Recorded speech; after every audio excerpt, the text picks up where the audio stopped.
بسم اللہ الرحمن الرحیم الحمد لأہلہ والصلاة علی اہلہا۔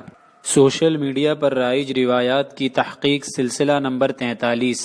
محترم حضرات، آج کل ایک روایت بہت عام ہو رہی ہے کہ ایک عورت رسول اللہ صلی اللہ علیہ وسلم کے پاس آئی اور اس نے اپنے شوہر کی شکایت کی کہ وہ بہت زیادہ اپنے دوستوں کو گھر پر دعوت دیتے ہیں، جس کی وجہ سے وہ کھانا بناتے اور ان کی مہمان نوازی کرتے تھک جاتی ہیں۔ رسول اللہ صلی اللہ علیہ وسلم نے کوئی جواب نہیں دیا اور وہ عورت بھی واپس چلی گئی۔ کچھ دیر بعد رسول اللہ صلی اللہ علیہ وسلم نے اس عورت کے شوہر کو بلایا اور کہا کہ آج میں تمہارا مہمان ہوں۔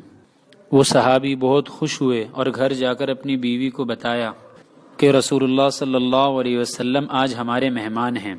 اس کی بیوی بھی بڑی خوش ہوئی اور وقت لگا کر محنت سے ہر اچھی چیز تیار کرنے میں لگ گئی، اپنے سب سے معزز مہمان رسول اللہ صلی اللہ علیہ وسلم کے اکرام میں۔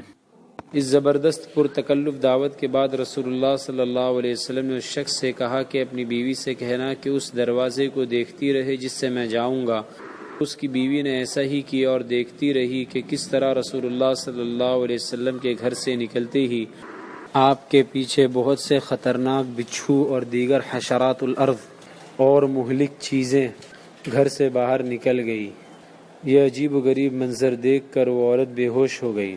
جب وہ رسول اللہ صلی اللہ علیہ وسلم کے پاس آئی تو آپ صلی اللہ علیہ وسلم نے فرمایا، یہی ہوتا ہے جب کوئی مہمان تمہارے گھر سے نکلتا ہے کہ وہ اپنے ساتھ ہر طرح کی خطرات، مشکلات اور آزمائشوں کو لے کر نکلتا ہے۔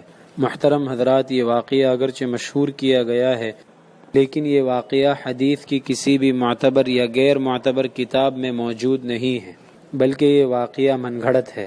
اس کی نسبت رسول اللہ صلی اللہ علیہ وسلم کی طرف کرنا جائز نہیں ہے۔ محترم حضرات، مہمان نوازی کی فضیلت کے بارے میں بہت سی معتبر احادیث موجود ہیں۔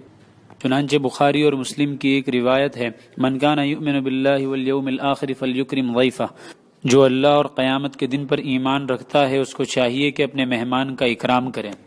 اسی طرح ایک اور روایت ہے، ان لزورک علیک حقا، بلا شبہ تیرے مہمان کا تجھ پر حق ہے۔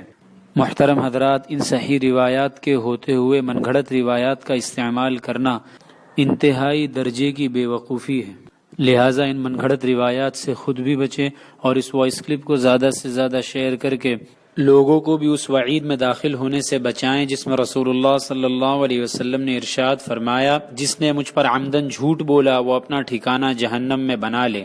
اس کلپ میں موجود روایات کی تحقیق ہم نے مفتی عبدالباقی صاحب اخندزادہ کی تنبیہات سلسلہ نمبر 37 سے لی ہے۔